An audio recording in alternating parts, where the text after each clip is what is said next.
மெதுவாக இயங்கும் விசிறியின் சத்தத்துடன் ஒரு அமைதியான மருத்துவமனை அறையில் கதை தொடங்குகிறது. அது ஒரு சிறிய தமிழ் கிராமத்தில் இருக்கும் அரசு மருத்துவமனை. அந்த அறையில் 2 சிறுவர்கள் இருந்தார்கள். அவர்கள் இருவரும் வேறு வேறு கிராமங்களில் இருந்து வந்தவர்கள். ஆனால் விதி அவர்களை ஒரே இடத்தில் சந்திக்க வைத்தது. ஒரு சிறுவன் சற்று சோர்வாக இருந்தான். ஆனால் அவன் கண்களில் இன்னும் நம்பிக்கை ஒளி இருந்தது. மற்றொரு சிறுவன் அமைதியாக ஜன்னல் வழியே வெளியே பார்த்து கொண்டிருந்தான். மழை துளிகள் மெதுவாக கண்ணாடியில் விழுந்து கொண்டிருந்தன.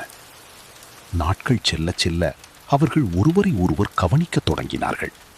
பேசாமல் இருந்தாலும் ஒரு சின்ன பார்வை, ஒரு மென்மையான புன்னகை அவர்களுக்குள் ஒரு புதிய நட்பை உருவாக்கியது. மருத்துவமனை வாழ்க்கை நீண்டதும் அமைதியானதும் இருந்தாலும் அந்த நட்பு அந்த நாட்களை இலகுவாக மாற்றியது. ஒருவர் சோர்வாக இருந்தால் மற்றொருவர் அமைதியாக ஊக்கமளித்தார்.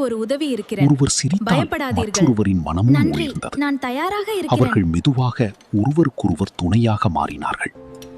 நாட்கள் கடந்தன. இருவரும் மெதுவாக குணமடைய தொடங்கினர். மருத்துவமனையின் அந்த சிறிய அறை இப்போது நம்பிக்கையால் நிரம்பியது. இறுதியில் அவர்கள் மருத்துவமனையை விட்டுச் செல்லும் நாள் வந்தது.